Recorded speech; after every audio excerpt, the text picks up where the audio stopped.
So then that means social media is a scam. I shouldn't be putting myself out there at all. Being discreet is very important for us. It is you can't always put your cards in open. In asymmetric warfare, the person on the other side is not under any compulsion. As the army, we have lot of guidelines and rules and regulations. I'm not saying we become that, but we should understand that mindset so that we can protect ourselves. That how does an intelligence officer who aims to influence others, how can that person show integrity as well?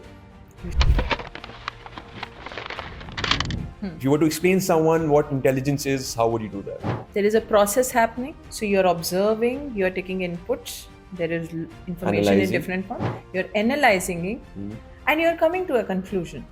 That is intelligence. We've been taught in order to be very competitive at an early age. But the essence of life is to collaborate.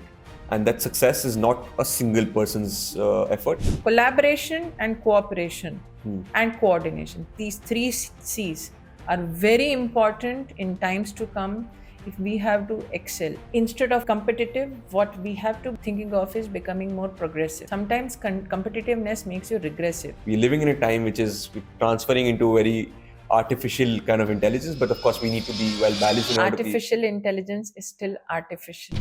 We need to understand that. Today, we are honored to host Maj Nithi CJ, a former Indian Army officer who served in the intelligence corps for over a decade, mastering the art of preparation, analysis, and decision-making in some of the most critical scenarios. While intelligence may seem like a world far removed from our daily lives, the lessons it offers are deeply relevant to all of us. In this conversation, Maj Nithi shares powerful life lessons drawn from her time in the military intelligence that includes the power of preparation and why staying ahead of the curve is essential, how focusing on small details can lead to big breakthroughs, why collaboration is key even in high-stakes situations, and the importance of adapting to change in a rapidly evolving world.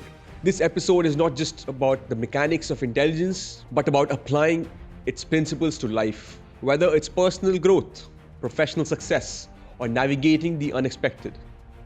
Maj Nithi's unique journey from investigating and analyzing crucial information for national security to helping people find balance through wellness offers a treasure of insights.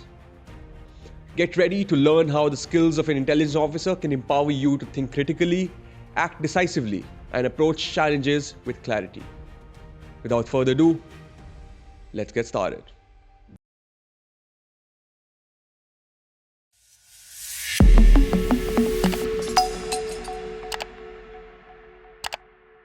Before we dive into today's conversation, I want to take a quick moment and ask for a favor. We noticed that 93% of you who watch our content regularly aren't subscribed yet. My promise to you is simple. If you hit that subscribe button, we'll keep working hard to bring thought-provoking conversations, incredible guests, and the topics you really care about the most. It is practically free for you, but it makes a huge difference for us, helping us grow, reach more people, and bring even better content your way. Thank you for supporting. It means the world to us. Now let's get back to the video. Maj Nithi, welcome to Diary for Publisher. Thank you so much, Shivam. It's a pleasure to be part of this. I've been looking forward for a conversation for a long time, and I was thinking what we can speak about. Yes. And since you were in military intelligence, I thought that's a good way to structure a conversation. And that's what I want to bring out from you today, life lessons from the domain of intelligence. Oh, I'm looking forward to it. But before that, I would like to ask your connect to the army. What inspired you to join the army? So I come from an army family, Shivam. My father was in the Corps of Signals. He has served 36 years, mostly in all operational terrains. You talk of Northeast, J&K. And this dream of becoming an army or being part of the uniformed forces started at a very young age. I'm talking as young as 13 or probably less than that. And like every child, I saw this dream of joining the forces. And in fact, at that time, I wanted to fly. It started with that thought, I want to fly in the sky. But as time passes, you come to realities, and mathematics enters into your life, and you realize, oh, I'm not made for mathematics, I'm made for biology. All those exploration is happening. That's how And at that time, the entry which we had in for women was women's special entry scheme. Mhm. So you have to be very good in your academics to be even selected to give the SSB interview. Now we have the CDS exam, and I was lucky it started during our time. 2007, the CDS was opened, the Combined Defense Services examination, and I just thanked God, thanked the governance to bring that. Mhm. Um, and that's how I was in NCC also. In college, I was in NCC, and that was also from this aim that I want to prepare myself, shape myself, nurture myself into becoming that ideal candidate to be selected for joining the forces. So Right. that's how my journey started, and I got selected in the third attempt Mhm. of the SSB. And in 2009, I joined academy. In 2010, I got commissioned. Nice. Well done to you, ma'am. Basically, your inspiration was your father to join the Yeah. army. But as a woman, what kind of barriers do you have to cross in order to join the army for armed forces? Uh, so although we are Tamilians by, like you can say descent, we are Tamilians, but we have settled in Chhattisgarh in Bhilai. So there, now we have the sub area, and we have military installations, military presence there.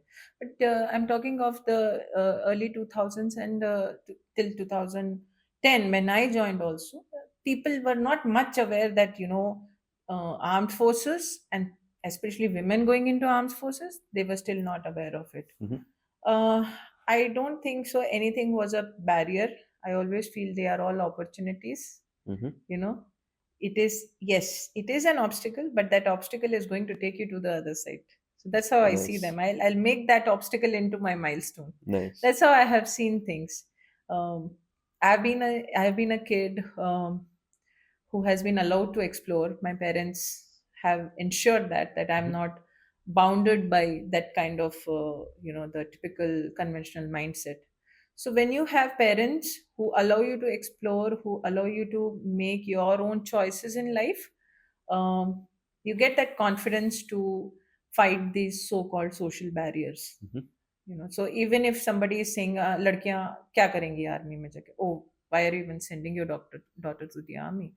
So when my mother is responding to it by saying that you don't have to worry about it. So from that point of view, I'm you know these distractions cease to exist, Hmm.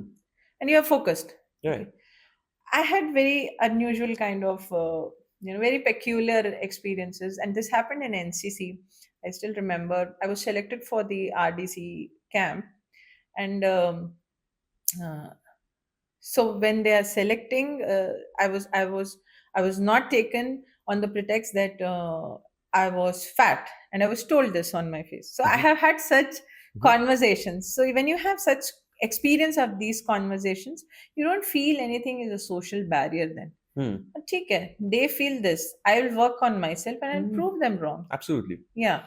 And I could see that one of my instructors even contested that, but sir, her drill is very good, her parade is very good. Why are we not picking? No, but she won't fit into the contingent. So then I thought to myself, uh, is this aim an enough aim for me? Like, to do the parade, Hmm. is this more important, or to be part of the army, to join the army is more important? Then Hmm. so such instances when they happen, so whenever barriers come, it's a pause given to you by your own intelligence ki, just think about it. Is Hmm. this your goal? Is this enough? And you realize your goals are higher. Hmm. So that's a realignment. Yeah, so it's a real line. So you change your course of action. Hmm. Okay, I need to focus on my health. I need to, because yes, physicals are a requirement to be in the part of the Hmm. army. So I started working on myself, both physically, intellectually. I started nurturing myself. I read a lot at that time. I Hmm. joined, I went to a mentor, and you'll be amazed. The first mentor I went to, ex-serviceman only. He said, "No, you're not fit to join the army." I said, "Okay, thank you. You have given me the right guidance. Hmm. Now I'll take this as a aim. Hmm. That why." So when I started exploring why I can't join the army, I realized all are very superficial requirements. Weight loss, I can do it. Hmm. From 90, I came down to 65 when I went to academy. And in a span of 2 years, I'm talking of less than 2 years. So this is how it has been for me. And, this is how uh, I took barriers in my life. Right. Yeah. So the message that goes to people or anyone aspiring to join the armed forces, especially a woman, is that there's no such thing as barriers. It's about your perception, how you perceive it. It could be a realignment as well, and how you can Yes, tackle it and come back stronger. precisely. Let's jump back to intelligence. We can talk about army and your life and on, and our conversation will be over. But today's conversation should be focused on the intelligence part of it. What is intelligence? I mean, today's time, there's so much information that we have. There's so much information war. Uh, but if you were to explain an individual what intelligence is Hmm. and how omnipresent it is, Hmm. it's not just military intelligence or it's not just secret intelligence, but there's intelligence everywhere. It's omnipresent. Hmm. If you were to explain someone what intelligence is, how would you do that? Okay. So say we take any particular topic and we are discussing it, right? So I'm telling you something about it. So that becomes information. Okay. Mhm. Now, certain aspects of it, I will feel that, no, this I need not share. That becomes intelligence. Hmm. Let me put it in a way. Why why has why has, like, let's say, military intelligence, why has that word intelligence been added to this information? What we talk about human intelligence, there is a process happening. Mhm. So you're observing, you're taking inputs, there is information in Analyzing. different form, you're analyzing it, Mhm. and you're coming to a conclusion. That is intelligence. This is what is intelligence in this parlance also. So there, what we in the professional parlance, we call it the intelligence cycle. You can see it. It is, when you Google it, you will get the intelligence cycle. So Mhm. there is a process to it, where an information, once it goes through this process, can become an intelligence or will be discarded as just an information. Okay. Okay. So when it becomes an intelligence, it is adding value to the information, to the decision making process. Mhm. If it is not adding value, it remains just an information. Got it. That's the difference between information and intelligence, and how Yes, you analyze it and process it and use it for your advantage. precisely. Got it. Yeah. I'm going to ask you a question which your CEO asked you when you joined the army and the military intelligence side of it, but that also translates to real life as well. Yeah. I already know your answer, but that I would like for the Audience audience to to hear it know. as well. So, if what is the one single most important and difficult thing for an intelligence officer or an individual? Yeah. So I'll share that instance. Mhm. I had just joined as a lieutenant in the unit, and one fine day we were sitting on a dining table and having, it's always a very difficult situation as a lieutenant, oh God, all seniors are there. That too, your commanding officer is sitting, and Mhm. you have to, what question will be thrown on you? And suddenly he threw this question to us that, what is the most difficult thing for an intelligencer? And we all thought were all probabilities. Some said, understanding the enemy analysis is a challenge, Hmm. execution is a challenge. Some said, the biggest enemies are neighbors, Mhm. Mhm. China or whatever, like, Pakistan, whatever. Managing internal security is a challenge for us. Gaining information and timely passage of information is a challenge. So all these answers came, Hmm. and then came my turn, unfortunately, and he asked me, "Yeah, Niti, tell, what do you think about it?" Mhm. I was like, "Okay, sir, and I'm still processing because I'm new to the unit. I still don't understand the concept of intelligence. My understand is limited to probably Sherlock Holmes or probably Mission Impossible and Jason Bourne movies, so that's what your knowledge is limited to. And then you realize that you need time to answer this question. Then few days passed, and he again recalled this. He said, yeah, Niti, you haven't answered yet. I said, "Sir, sorry, but I don't think so. I have an answer for this. I tried my best. Yet, though. Yeah, I tried my best. So could you please guide?" And he said, the most difficult thing as an intelligencer is to stay inspired. So why it is, how does it fit in an individual parlance? I'll tell you. As an intelligencer, uh, unlike conventional army where you'll see small team concept or a bigger team concept or a platoon operations happening or a section level tactics, you will see all this. But in this trade craft, you're walking. You might have a team, but at any given point of time, you will be left without a team. That possibility is always there. And sometimes from the bird's view there is a team existing, but at your level you are probably an individual fighting it. True. So in that scenario, how do you keep yourself inspired? Who's there to inspire you? There are no boys, there are no war cries, nothing is going to help you. In court operations you might not be carrying your weapon also. Right. Someday you will get neutralized and nobody will come to know that you existed. Right. So in that scenario, this becomes, so what does an intelligencer do in that situation is be your own inspiration. True. See to yourself, work on yourself, see how you are contributing to the organization. And same goes for an individual. Find your purpose, find what do you want to be defined as. There's a constant fight of that, defining and redefining yourself. This is what we are doing. True. you know Because you came to this world alone and you'll go alone. Precisely. And then you will face a lot of difficulties. You will have some people around you in some difficulties and some not. Precisely. And in some difficulties, when you're not with someone, Yeah. how do you push past your barriers? Like you said, your barriers were. Absolutely. And that's when you have to be self-motivated or Correct. self-disciplined or self-inspired. Correct. Lovely. So when the first mentor who I walked up to, when he said a no, I said, okay, fine. I'll probably work my way out. Right.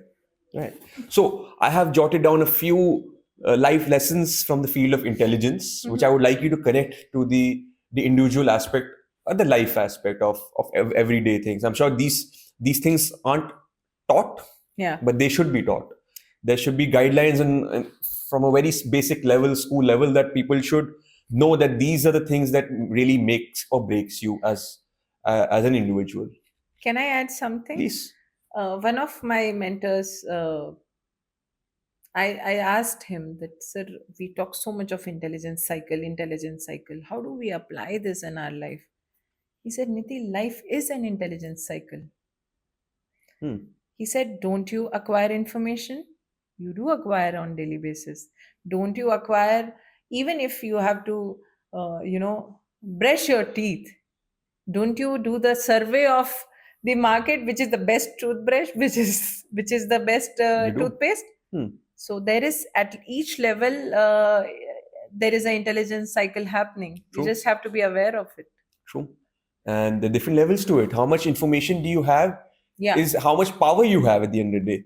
If you think about the kind of world we live in, the most powerful people in today's time is people who know more than the other classes. Yes, because information is the fuel to intelligence. So the more you know, the better decisions you can take to safeguard your interest. Yes.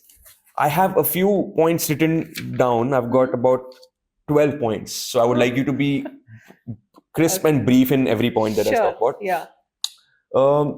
And these rules and the laws can be applied to relationships, business, personal growth, and in every day-to-day interactions. Even this interaction, even interrogating someone, or that's a different style. But any situation can be used. These laws could be used. So Precisely. the first law that I've written Mhm. is the power of preparation Hmm. in intelligence or life, because gathering data is the first step, like you said. And Yeah. how do you prepare to get data and analyze, and then you're ready to bring out the best decision for you? Hmm. The power of preparation. Very. This is a very interesting word. The word itself, preparation, is such a powerful word, and so in the field of information, also in the field of intelligence, also we often talk of doing a background survey or having a background knowledge. A very simple thing, which is a process, I'll tell you. Whenever we are posted to a new place, the first thing we are told to do is do your background survey. You're recce. Yeah. Hmm. uh, Reiki is still very specific to a mission. You know, Mhm. reconnaissance is an act where you are doing, especially for a particular operation or a particular task. But background is like, suppose I'm coming to Delhi. I know I'm going to be here for 1 year or 2 years. What all information I should be aware of? Mhm. Say, for example, in a normal individual's life, you have got a job and you're coming to Delhi. What is the first thing you have to know about is the transport system. Very first thing, where are my raw resources? What all resources I have at hand? Hmm. Okay, I my office is here, but where am I going to stay? So that I'm wasting lesser time in Hmm. transport Hmm. or commuting. Okay, where do I get my say groceries from? So that I'm spending less of time. Hmm. Okay, so you'll do all that preparation. Yeah. When you are prepared, when you have those information in hand, when you are having that kind of information, as human beings, we are not comfortable in unfamiliar situation. Yeah. That's a typical human behavior we Hmm. have, Hmm. you know. And the moment we have information about the place, say for example, nowadays how people are planning their holidays, they say, acha, which is the best rated place? Okay, why has been, what all can I see in this place? Hmm. Things like these are all background knowledge, which is Hmm. background gathering which happens. When you have this in hand, you will be able to plan your execution better. Hmm. So this preparation is contributing towards planning. Hmm. So yes, power of preparation is very important if you want to have a I wouldn't say comfortable, but a more conducive environment professionally or personally, and you can balance it well. Hmm. A balance is also needed in both lives. So preparation is an important part of intelligence as well, and for a daily life as well. Like if someone is to meet someone, for example, I used to meet you. I had to meet you Hmm. to bring the best out of you. Hmm. I had to do some reading about you, understand where you're coming from, what you do, so that I can get the most advantage of the other person. Not in a negative way, but something that helps me to get closer to my goals. So we call it the 4 W's. Mhm. And it's like it will help you to prepare: what, when, why, and where. If you ask these things in any scenario, any task which is given to you, or something as simple as if you are shifting to Delhi, like I said, Hmm. you ask these 4 questions to yourself, even while having conversations. Hmm. If you are asking these, what am I going to talk to or talk about, Hmm. when, where, and why? Hmm. If this is answered, and I will add a fifth one, with who, because the who will define many of these things. Hmm. you know you might like to meet a friend at a cafe. Okay, let's catch up at a cafe over a coffee. But when you are having a professional interaction, you would want like to go for a co-working space. So that's where the who also Hmm. matters. So the 5 W's, if you are careful of, Hmm. your conversations will become more productive and you are getting necessary information. That's a good learning from me as a Yeah. podcaster, because every time I connect with someone Mhm. on WhatsApp to that I've got your contact from some person. The question that they ask me also is why this podcast? What Yeah. is different about this podcast? And I tell them it is a way to inspire people. Then they talk about when do you want to do the conversation. Then they talk about what do you want to talk about. Yeah. And what's the next W you said? Why, what, when, where, who. Where? Five. Where is the location that they ask for, and then whom so they know that they're speaking with. Yes. So these are important W's that I also should cater to. And Correct. that's what it takes us to the next one, which talks about how important and crucial adaptability is. Because there's any situation that life throws at us is unpredictable. It's never, a straight line. It's always ups and down. Yes. How does intelligence and a field of intelligence, military intelligence, teach you to be ready for this unpredictability? It is full of unpredictabilities. It's the most dynamic field, I would call it. It is the most dynamic tradecraft. So when let me share with another example. When we go to a new place, we are supposed to learn the language of that place. This is one of the requirements. So we call it as cultural intelligence. So understanding the culture of people. Now, if I understand the culture of, say, we are meeting for the first time, and I am a Tamilian, as I mentioned, and I tell that to you, that Shivam, I'm a Tamilian, and you speak a sentence in Tamil. What have you done? Connected you have with connected. That's rapport. So it's so important that you should have that kind of an adaptability, especially in today's dynamic world. We didn't know when nobody knew when COVID is going to hit us. Nobody thought of COVID, but COVID happened. We have survived. We have come out of it. You can only survive and come through survival of the fittest. Yeah. Is not some physical fitness that we are talking of. Is this skill of adapting to the uncertain situations.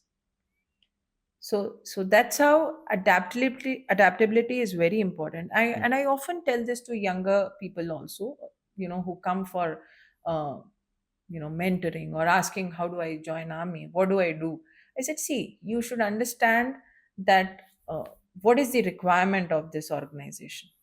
If you have understood, you will be easily able to, your human intelligence will guide you how you have to work for it. Right. Yeah. To connect it to the individual's level, I would like to say that how, when we are planning for something, we get attached to our plan stage by stage. Yeah. But what intelligence teaches you that you should not be attached to it, but you should be ready for any change that life throws at you. Precisely. And that's what you were trying to say with your intelligence. Precisely. And in fact, when I gave my TED talk, one of the pointers in that was the same, that don't become a slave of your plan. You should be owning your plan. You are the boss of the plan. You can change it the way it wants. So then you are ready for these circumstances. That's the key. Got it. Very important law as well. The next one that we already discussed a little bit on this one is we spoke about how information is power. And any decisions that are made are only as good as the information that they're based on. We did speak about this a little bit. Do you want to add to it? Could you please repeat it? What it says is that information is power, and any decision that you make is only as good as the information that you use. The decision that you make is, for example, if a good person is given bad information, he is ought to make a bad decision. Okay. So I'll add a perspective to it. I might not completely agree with it. And this comes from my humble experience in the intelligence tradecraft. I might get a certain information. Okay. Yes, my decision making will be as much as whatever information I have in hand. Okay. But there are many possibilities to it. Firstly, resource, from where the information is coming to me. If the source is not right, then that information, what significance the information holds? It doesn't hold that much. Right. Okay. And second thing, even if that information is good, how well I am taking a decision on that. Isn't that important? It There are is. many, historically, there are, if you see, you pick up Kargil conflict, there's so much spoken about intelligence failure. Hmm. Is it failure of the information? No. It is failure of how the information was executed over a period of time. Hmm. So True. decision making, there were lags of decision making. You can read the whole report. The Kargil committee report is there. Hmm. So when we talk, we blatantly use intelligence failure, and people think, okay, the agencies didn't do their work or the army didn't do their work. Hmm. No, it is probably something didn't happen properly in the decision making process. True. So the decision maker is also very important. Hmm. So now I have spoken of three things that are important. Information is power, Hmm. but it will be powerful only when I know how to use it. Right. I might have a knife, but I don't know how to chop with it. And on the other hand, I can make it dangerous also by using it as a weapon. Hmm. But if I don't know that, I can't save myself. But I would counter that again. Since there is, let's say, there are two people, A and B. They are exactly the same people. A knows X and B knows X plus Y. Who is more powerful? But if it doesn't know how to use plus Y, They're same. They're both the same people. they are both the same people. Depends. What is the situation?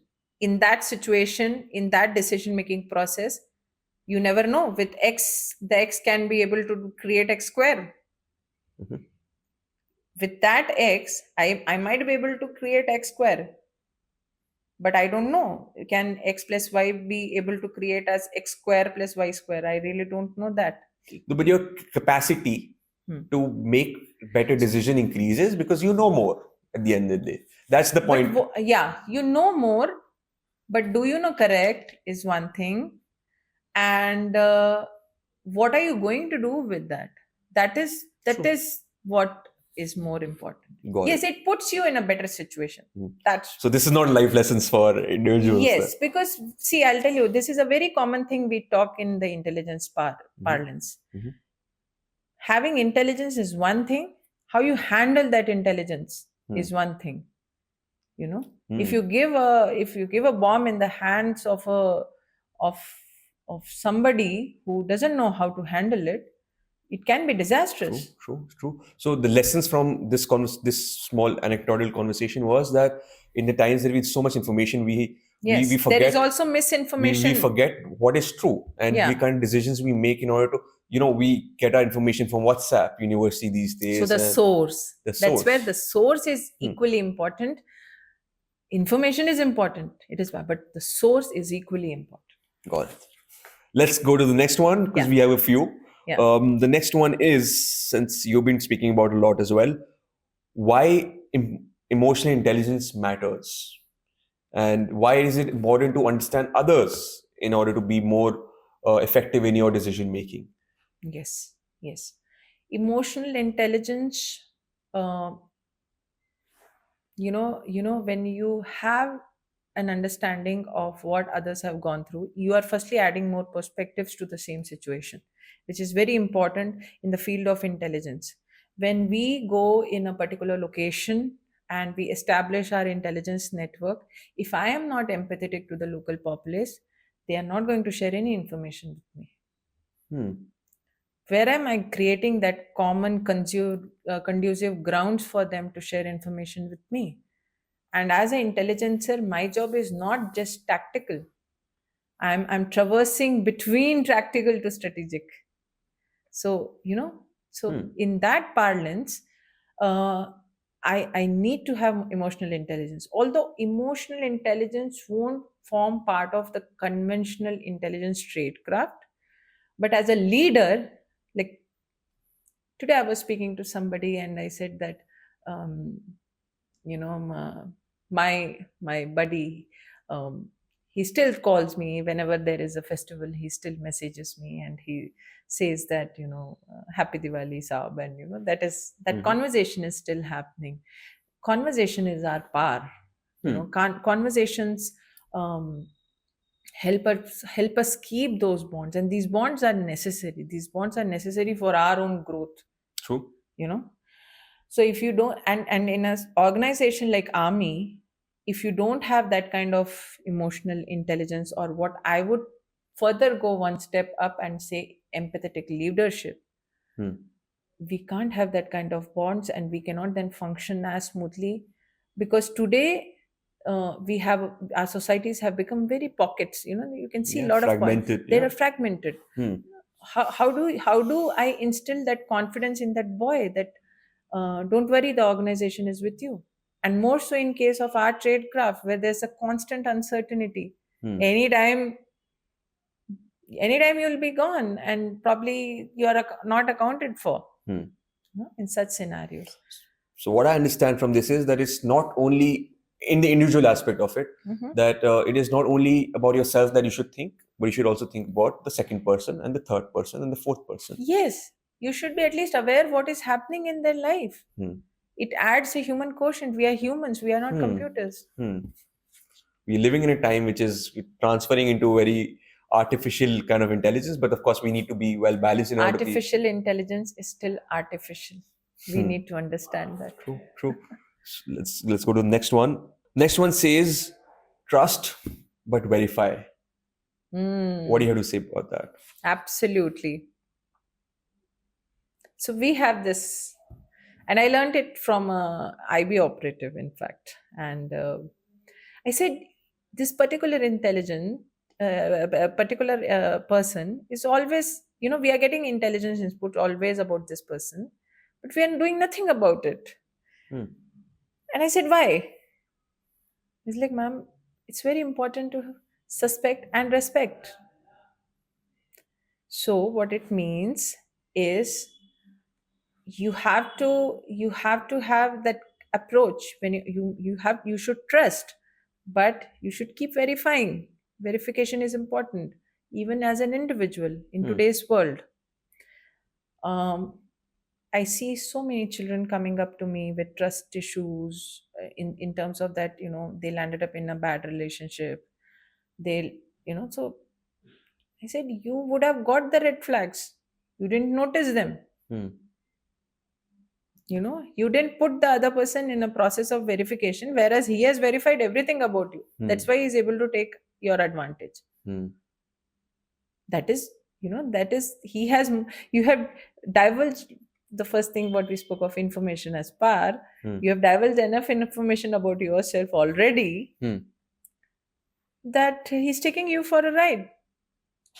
So trust in today's scenario, you have to verify and trust, because there is lot of superficiality around. There is lot of, people are putting a lot of faces in front of them, Hmm. and thanks to technology, it is helping them easily flourish in that fashion.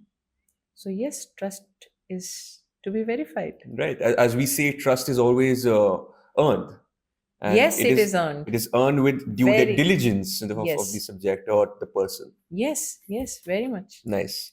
So next one is, it says, which I really believe in as well. It says stay ahead of the curve. Hmm. Don't just react, predict and prepare. Stay ahead of the curve. Now, there are two aspects of it. One is you have to stay ahead of the curve, and you have spoken of don't react, prepare, and predict. Predict and Okay, prepare. so that means we are talking of responding rather than reacting. Hmm. So, in a intelligence parlance, also in this tradecraft, or we talk of the warfare also. Whenever we are taught about tactics, we're always told this: you never react to a situation. You should be responsive. Mhm. You should respond. You can only respond if you have that much of predictive analysis. How does predictive analysis happen? The information. Yes, Hmm. you should be prepared enough. Hmm. So what we call as, in the military parlance, we say that for anything we have indicators. So you need to read indicators. Hmm. In case of in case of say an operation, or in case of a conflict scenario, we call that as battle indicators. So there are always indicators. There are indicators which are evident, and there are indicators which are subtle. So you should be aware of these indicators. In an individual parlance, um, we call it as non-verbal communications. Our gestures, our expressions, our behavioral responses are indicators of this thing. So if we keep observing, if we keep prepare, if we are observant, we are able to prepare in that fashion. We are able to predict somebody, and of course you will be responding, and you are not reacting to a situation, which is very important if you have to stay up the curve. So um, while I was working with a firm as a risk management consultant, I'm sure you would be aware of it. We call it the SWOT analysis. We do a lot, understanding the strength and weaknesses of a person and seeing what are the opportunities or threats there. So when you keep doing this, what is this? This is preparing. You're preparing yourself. You're gathering as much information as possible to fit into a puzzle, and that's how you stay prepared and you stay up the curve. Yeah. So you're saying it's important to not important to respond rather than react. So when you Absolutely. The difference moment is you react, you're doing it in an unprepared fashion, and you're giving so much of yourself to that person. You're opening yourself into a very vulnerable situation. nice. So next one is also something that I really believe in, that small details really matter. Even 1% of changes that you make in an every day, Yeah. it would result in a massive way as well. And these details create a lot of clarity and precision in your decision making. Absolutely. um there are situations like there have been instances we often see that we have this up news hi dekh lo, you keep seeing something on the news, and you feel that okay, this is very repetitive, this is happening, this is happening, this is happening.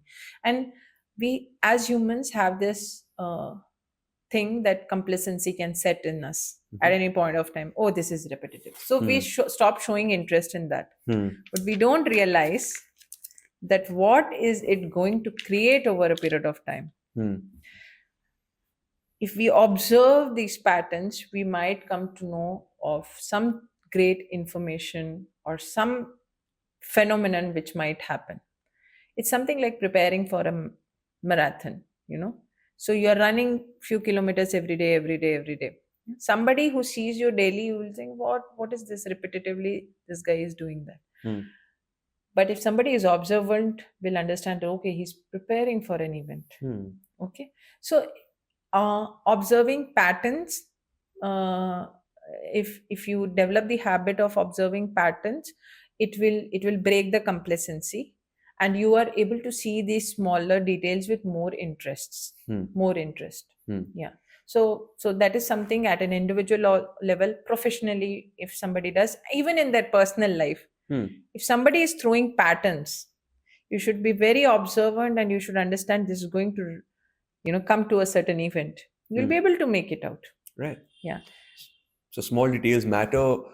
How I translate it for myself is, in every podcast that I try to bring out, I try to make some changes in terms of improving it, so that it's like a continuous improvement process. And that's how Yes. I Yes. like So to. introspection is very important. At the end of the day, reflecting for even like 5 minutes, just sit through the day and just observe yourself. You did 5 tasks, you decided you will do 5 tasks in today. Okay. And you realized you have been able to do only 3. Now this is happening constantly with you, that you are doing only 3 tasks, you're not able to do 5 tasks. So if you are observant of yourself, you will realize that something is stopping you from completing your 5 tasks, and probably you might go a step further and see that you are leaving only a certain kind of tasks. So you will understand that okay, I need to work on this. You will identify the gaps. So when you keep an eye on such small details on yourself also, you can work on your personal growth a lot. And then you will be able to have more clarity and Yes, your because you have added one more thing to the jigsaw puzzle and you're getting a better picture. right. Nice. Again, the next one also I really connected to, because I feel the next one is more instilled within people from a very early age, Mm-hmm. from a very school-like setup. Mm-hmm. We've been taught in order to be very competitive at an early age, Hmm. but the essence of life is to collaborate, Yeah. and that's what the next rule is of intelligence, which says collaboration is key, and that success is not a single person's effort. It's a team effort. We realized it immediately after the Kargil war. We realized this. Hmm. If you go back historically, you'll realize you'll come across this setup called the multi-agency center. Hmm. It's called MAC. Hmm. And at state levels, we have something called a state level multi-agency centers. Hmm. So when you collaborate, I might have certain information, I might have certain skill sets, you might be having certain information and certain skill sets. When we both combine together, we are not just complementing, but we might be exponentially increasing our power. Right. We are thinking, 5 plus 5 is 10. But probably what might happen, that is 5 plus, it is becoming 5 square. Hmm. So you're becoming 25. So that's what collaboration does. And generally there is, when we collaborate with other agencies, there is always this thing that, okay, we are sharing it maybe with too many people, but Hmm. it's okay. At the end of the day, you're working for the same country. True. So you can choose what to share and see how it works for you. Collaboration and cooperation Hmm. and coordination, these three C's are very important in times to come if we have to excel. Instead of competitive, what we have to be thinking of is becoming more progressive. Hmm. Sometimes competitiveness makes you regressive. I don't want to try this out. I don't want to spill my beans to other person. Hmm. You can do a lot without spilling your beans also. True. Yeah. True. Nice. That's important, because it's been conditioned in our individual levels self that we are competing since school, because uh, there's always first, second, third, and even examination. They don't let you copy. Yeah. But imagine if they're copying, everyone's learning better. I won't probably call that as a collaborative effort. Maybe the No, but conventional mindset of that mine. instills within students that it is a competition, and that's what I think is not the ideal way. Individual testing abilities should not be confused as competition. Mhm. It is what are we doing in an examination? So this is where I think, so I will suggest parents also to look into what is more important, to enhance the performance of your child or to make it stay competitive and come first in the class. Hmm. I might come first in the class with 80%, considering that all others will get very less marks than me. Hmm. I can be a first ranker with 90%. But what is more important? Do you want to make your child more efficient, or just keep it indulged in all these competition? Hmm. And one fine day when it loses, then it realizes that, oh God, I don't have the ability. So you didn't focus on the ability of the child. You Hmm. focused more on keeping it busy in these True. competitions. Healthy competition is fine. Healthy competition is necessary also. Hmm. We like to challenge ourselves as human beings. Yeah. Yeah. You- So it is like, you are going to get a medal when you complete 10 kilometers in a marathon, but you have to reach the finish line. Now, what is helping in this finishing is, of course, your abilities, because you have worked on it, but there is also the team effort. Somebody crossing you saying, it's just few kilometers more. You can do it. Come, I'll be there with you. Hmm. That is needed. Hmm. We are as human beings, we are social animals. We need that support. We need to be acknowledged. We need to be appreciated. When like-minded, why we say you should be sitting with like-minded people. In yogic parlance, it's called as satsang. That is sitting with like-minded and good company. Hmm. Why you have to be choosy of your company is because that will help you to progress in life. So it's important. Collaboration is good, but how you are collaborating, whom you are collaborating with, is also going to matter. True. Yeah. True. So multiple perspective is better than one, is what you try to say. Precisely. Got it. Hmm. The next one is about how important it is to be discreet and patient. Very. In human life also. Mhm. As an individual also. It, you know, in older times, they used to say that whenever you're eating food, you should never eat food in front of others. Like Why? others as in people who don't stay with you in your household. You just sit out, Hmm. and you can't just sit out and eat food. Nowadays we have concept of hotels. But the rationale behind that was, um, it might sound very superstition, like they will say ki nazar lag jati hai. That kind of a thing. But it's basically that, why you have to showcase your, food is an energy. Food is a form of energy going in us, right? Hmm. So if you are showing it too much to people, somebody might be there who would be longing to eat a food like that, and probably they don't have it. So, or probably they might find other ways, alternate means, sometimes destructive means to get that, acquire that kind of a food. If nothing, you have created jealousy. That's the easiest thing we can create in each other, thankfully. As human beings, this jealousy is one expression which is, I don't know from where it gets created. And thanks to social media, there's so much people are sharing about their lives there. You see what kind of crimes are developing because of that. I mean, I don't know you're aware of this on Facebook. There was this lady, she would always share the routine of her child. The child got kidnapped. So you're seeing, so discretion, discreet, being discreet is very important for us. It is, you can't always put your cards in open to people. So that means social media is a scam. I shouldn't be putting myself out there at all. Do you think so? Because if someone is to be jealous from me, There's something called as I'm forgetting the book's name. It's on cyber conflict, and it speaks about why was the internet created. If you go historically, internet was created because the moment US, as a superpower, it wanted to gain that dominance. It knew information is dominance. Information can give its power. Now they can't always be at every place. Now, for example, if it is in good terms with India, it can't be always in India. They can't have that kind of physical presence as probably they have in Afghanistan or in the UN nations. Not getting into the concept of UN again, but this is the dominance. How do you maintain your supremacy? So internet was created with that purpose. The dark web was created with that purpose.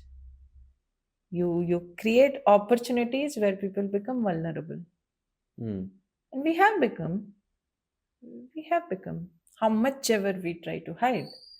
Yes, digital technology has made things convenient, but today on a click of a button all information can go.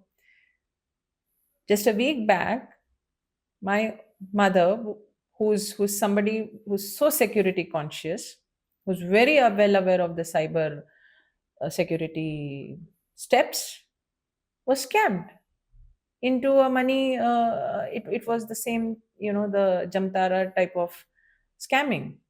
She got scammed because they are evolving their techniques. See, they don't have any rules and regulations. We need to understand in asymmetric warfare, the person on the other side is not under any compulsion. As the army, we have lot of guidelines and rules and regulations. I'm not saying we become that, but we should understand that mindset so that we can protect ourselves. So that's why we have what is called as counterintelligence. You should how to prevent yourself from becoming vulnerable to the enemy. right? But let's take it this same point into a little spiritual thought that you said about eating and creating jealousy.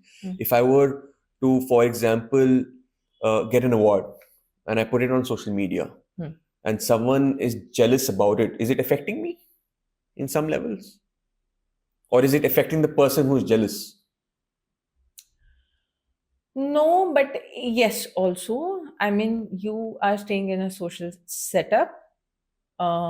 We don't know the person who is jealous is going to go to what extent to cause to affect your mental peace. We don't know if you are personally connected. We are talking in a scenario where you are personally connected. Then only jealousy can come into existence. No, but it could just be an emotion also, which is just directed towards that particular instance. Precisely. Does that emotion hurt me?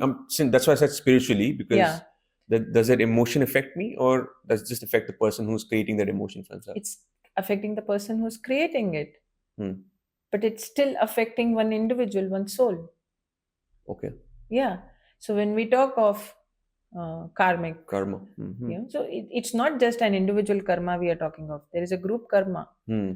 There is a karma of we are creating as Indians. True. Why India is the spiritual hub? If we go back, we see, because why do people come here seeking spirituality?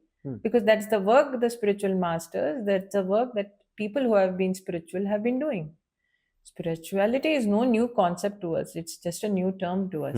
That's true. So we speak of the four virtues, no? Hmm. The four virtues to deal sorrow, to deal jealousy, to the feeling of not being, acknowledged, such things.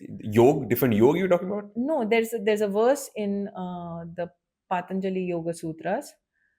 Maitri Karuna Mudito Peksha Nam Sukha Dukha Punya Vishyanam Bhavanati Chitta Prasadanam. It is called Chitta Prasadam, means virtues. Prasad is happiness, So something to keep your mind space happy, so that you enjoy, Sukha Dukha Punya. Yani happiness, sorrow. Happiness, sorrow, reward. Punya is award, and apunya is doing injustice. So what to do in this scenario as a human being? So when you see somebody happy, maitri, do friendship with people who are joyful. Karuna, if somebody is in pain, be compassionate. Maitri, Karuna, Mudita. Punya. Somebody who is doing punya, you should acknowledge them, support them to do it more for more people. And somebody who is doing injustice, I mean, there's a loose translation of it as being indifferent to them, but I would say that don't allow that to happen. Because indifferent is also you're part of the injustice if you're being indifferent. Correct. So you will get such loose translations of upeksha, but upeksha is like you need to dissociate them by disallowing them. I would put it in that way. So there are these virtues given in our scriptures. So that's why it is important, because you have kept yourself away from certain scenarios, but if somebody is in that situation, see how we can help them to get out of that situation. I'm glad we turned into spirituality, because our last 3 pointers are more spiritual than being in this I don't know world. How much I qualify. Let's see. The next one is the importance of self-awareness, which you anyway been talking about a lot. So what is the importance of being aware in about yourself and your actions, and what you would do in some situation in intelligence kind of setup? In an intelligence setup or at an individual setup, self-awareness is very important. If I'm not aware of my abilities, of my capabilities, how much I have trained myself to respond in a certain situation, or how much. So for example, I'm given a task where I probably have to go and interrogate someone, and I have no clue. Do I hold that kind of skills? And I'm just going there. It doesn't happen that way. You will be just ending up making a fool of yourself. That's what is it. So self-awareness is a very important tool for from an intelligence perspective also, because you as an intelligencer should know your vulnerabilities, you should know your lacuna, should know your plus minus, then only you can work on yourself. And same goes for an individual. You Right. need to work on yourself. Got it. Yeah. So the next one says, you've also spoken about it, but I'll just say it so that, and we'll go to the next one after that. It says resilience is the phase of failure. You started a conversation with that. So it is your resilience that matters in a time of failure or something that you're not getting. It is not, it's your mindset that helps, how resilient you are in terms of tackling the situation. That I asked you about Yeah. a barrier. You said it's not it's a barrier if I see it as a barrier. And that's what Precisely. resilience is as well. Precisely. You also used a word mindset, Shivam. I would like to dwell on that also to explain why resilience becomes important. What is mindset? It is a sequence of experiences which we Conditioning. have created for ourselves. So with each exposure, we are conditioning, we are deconditioning, conditioning. And so in the army, we always say there is a constant learning and unlearning that is happening. Okay. So all that theoretical may not always transfer in the same way. But what is the theoretical knowledge doing is it is there for you as a foundation, that okay, it is in an ideal situation. Now as situations come into play, you'll pick and choose from this theory which you gained, and then you are applying in your life, right?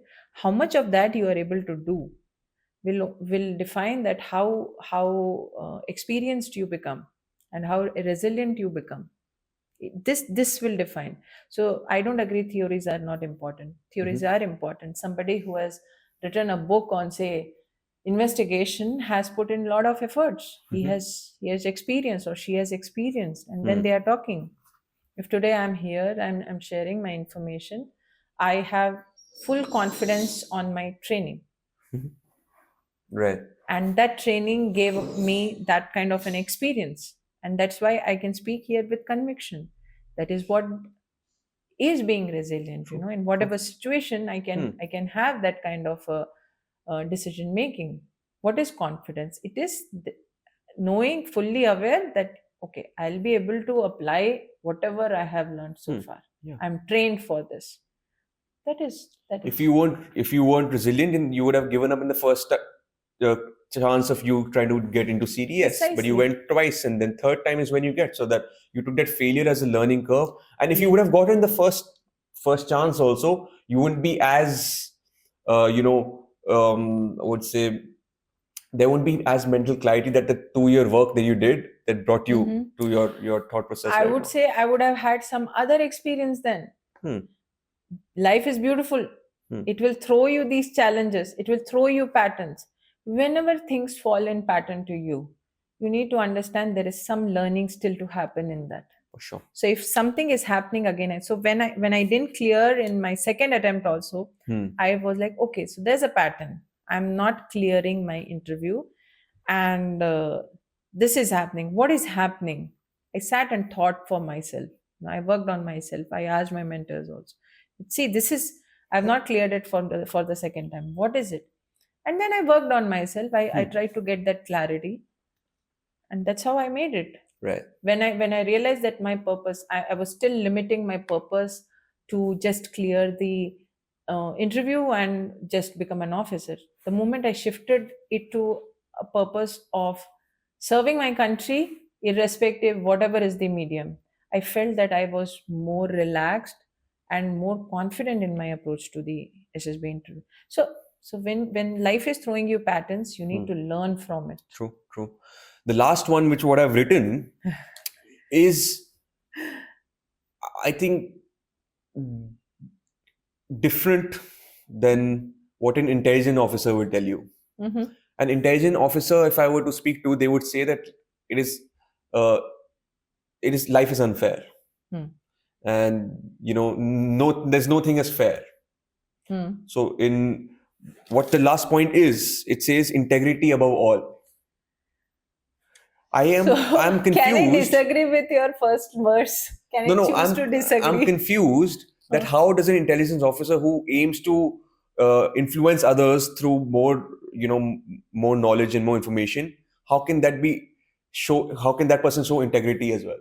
You should have they have the highest degree of integrity. Nation first.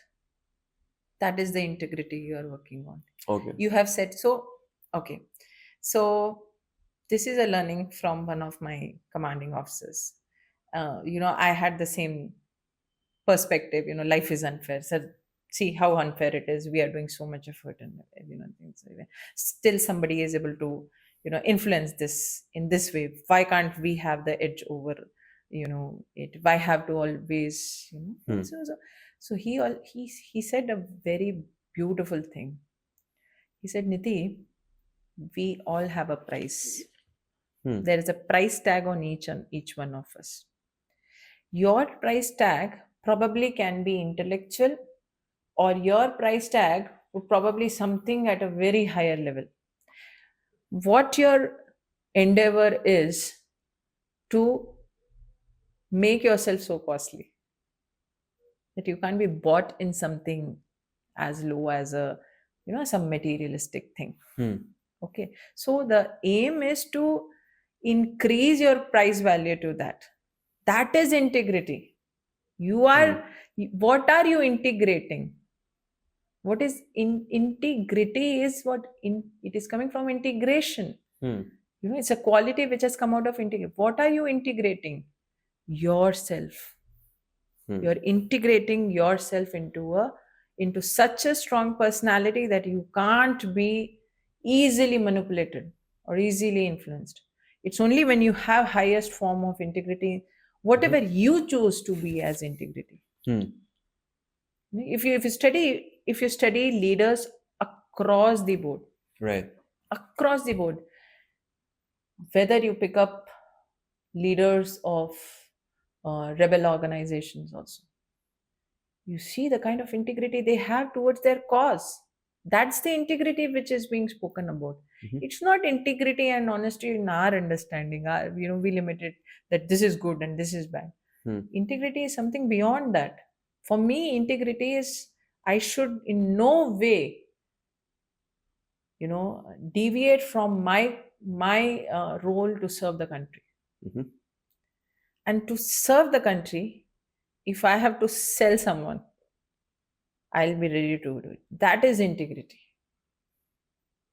Okay. Depends on your higher objective. Precisely. What will Everybody has you? integrity, but to what degree have you created it Hmm. is important. So when you are selected for the forces and when you are clearing SSB, that is why they see that, and it's a non-compromisable thing, by the way. Like integrity and integrity, loyalty, and honesty. Hmm. These three as cannot be compromised. So they ensure when they are testing us psychologically, it's the supreme, it's the highest. Hmm. Would you say which has a higher degree, integrity towards the nation or integrity towards the civilization? What has a higher? Higher degree of integrity. Is Hmm. it integrity towards the nation Hmm. or towards the civilization? Hmm. Now, somehow in the Indian parlance, it becomes quite synonymous to each other because we don't see India as just a nation. We see it as a civilization. We see it as a culture. Mhm. So the moment you say India, it might have different definitions to different people, and Hmm. somehow that has been beautifully made. As a Correct. soldier, as somebody who have to serve the country, yes, the nation will be a priority.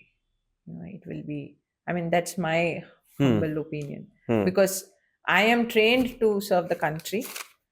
We don't talk in the parlance of civilizations. We talk in the parlance of nation concept because Right. now we don't have civilization concept anymore. So, you know, that is something which we haven't experienced. to talk about. True. Nation, yes, we have experienced. Hmm. So, yes. Beautiful. So these points make you a more successful person, more equipped person to deal with life, any instance that it throws you, be it in relationship, your business, or self growth. Yeah. But I see a common factor in all these traits that the if you have these traits, Mhm. it is a definite fact that you will be a good leader. Do you agree? Yes. Yes, because the beauty is in all this thing, the common aspect is you. So, irrespective, you pick any of these, you start with any of these, you are making yourself a better version. So, yes, I totally agree with that. So these are all leadership skills that people should instill in their lives, Yes, be it yes, intelligence or military intelligence or yeah. individualistic human intelligence. In the military parlance, we say, we loosely crack this joke. Everybody is a commander, and Hmm. everybody is. Hmm. So even a sepoy will be a commander of something. Hmm. So every human being is a leader. Hmm. If nothing, the leader of their own life. Nobody knows you better than you. True. True. So yes, Beautiful. So one question I've been wanted to ask you yeah. uh, about me. You've been interacting with Oh me. God. You've been interacting with Hmm. me in terms of doing this process, the podcasting process, before, after, and now. How can I improve myself in the process of podcasting, my craft at the moment, Hmm. or publishing, whatever you have again, in terms of an intelligence, like where you coming from? How would you do it differently and improve on what I'm doing? I think so. You're already using that tool, Shivam. That is self-awareness. If you keep becoming your own devil's advocate, I would say. Mhm. You know, it's easy to appreciate, but it is very very difficult to be critical. It is very important. So I suggest, yeah, please be critical about yourself. I think so that will help you, and I'm sure you're doing a great job. Okay. Thank you very much. I just wanted to boost my ego. That's why I asked you this question. Joking. That wasn't the idea. The idea was to improve from a mindset of intelligence officer who. Keep exploring. Mhm. Don't so I think so if somebody would have got it. I spoke of patterns a lot. So this is something I wrote for as an experiential learning for one of the projects, and I wrote about disrupting patterns. It's very important for us to disrupt patterns. If we are disrupting patterns, if you feel your podcast is going the same way too much, it's time to change. Hmm. So yeah, so disrupt your patterns. I'm sure you will excel. Thank you very much for the kind words, and I will make sure to incorporate it. I would like to end our conversation with two, three personal questions, if you allow me. Sure, please. The first question is: if there was one piece of advice you would give to your younger self, Hmm. someone in your shoes, what would that be? Stay as you are. Please tell me more about it. You got Stay a. as you are, because I don't think so that no life is perfect. No life is perfect. Uh, Yet every life is unique. So I think so. The younger self of me has done a lot. I would have probably told learn more mathematics. थोड़ा सा सीख लो यार. You will need it in your financial understanding also. Mhm. But yes, I think so. I'm okay with what my younger self has done, given the situations, Mhm. mentally, physically. I think so. The younger Niti has done a lot. Um, there is always scope for better, of course, but I appreciate her efforts. If someone is in your shoe and seeking inspiration and not giving up, what would you tell them? Tell that girl who was aspiring to be a military officer. Don't become Niti CJ. Become who you are. Okay. Yeah. I have done whatever I had to do in my life. I had different set of situations. My template is different. Your template is different. Hmm. Don't wear my shoes. You'll not be comfortable. You can't run with that. Mine is as it is a True. number 9. True. you know, wear shoes which are comfortable for you, Hmm. which help you to run the race better. Hmm. So be more authentic towards yourself. Yes, be genuine, become you. Hmm. I like people ask me who are your idol. I don't have idols.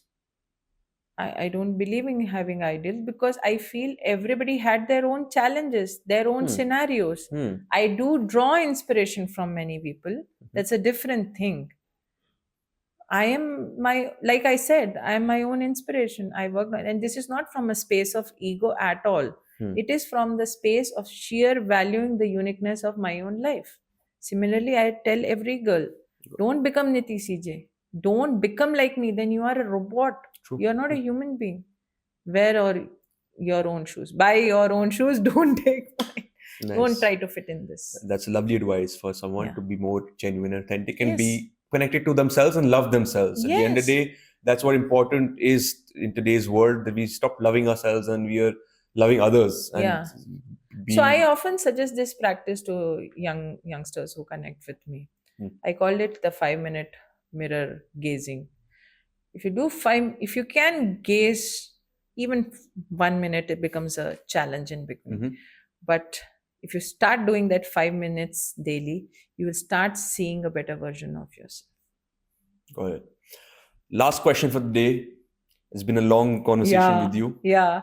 Before also, Before also we had we have been long there for a conversation, while. but I'm enjoying it every minute of it. Same here. The last conversation, since this podcast is called Diary of a Publisher, I make sure to ask our guests something based on a book. I'm sure you read a lot. If there's one book that you wish you would have read earlier in life that gave you the perspective that you have today, what book would that be? Yes. Can I suggest 2 books? You can give me 5 if you want. Okay. No, not 5. I mean, these days kids, they will be like, okay, you have shot so much on us. I'll suggest 2 books, which I felt that I should have read earlier in my life. One is Apprentice to a Himalayan Master by Sri M. He's a spiritual teacher himself. This is one book I wished I should have got. It was on my Kindle for 3 years and I didn't read it. That's a regret I have. That's a big regret I have. I'm trying to make up for that. The second book, and it can be read by any age group. The second book is Life of Jonathan Livingston Seagull. It's a beautiful book written by an ex-Air Force pilot. Highly recommended.